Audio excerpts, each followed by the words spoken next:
समस्त स्कूल और कॉलेज पिला आसला बहुत बड़ खबर जे केउं दिन ठार से एक्समार्क्स छुट्टी हम बड़ दिन छुट्टी हम ता नहीं सरकार तरफ घोषणा करागला ता विषय जाना कि पूर्व समस्त पिला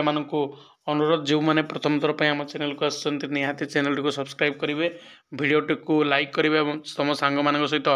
निहाती शेयर करेंगे जद्वारा कि समस्त जानीपर तुम एक्समार्क्स छुट्टी केबुटू होगापी जाऊँगी जदि आम देखा देखो हॉलिडे लिस्ट जो देखा देखिले तुम स्पष्ट भाव देखा 23/12/2025 टू 31/12/2025 माने 2025 अर्थ कौन 2024 माने 2025 लिस्ट अवश्य किंतु से लिस्ट अनुसार ही तुम यही वर्ष भी कौन हम छुट्टी होगापी जाऊँगी अर्थात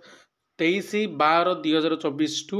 31/12/2024 किंतु तुम जेहेतु जनवरी 1 भी छुट्टी रहे 1 तारिख तेणु तुम डायरेक्ट 23 तारिख रु 1 तारिख पर्यटन छुट्टी रही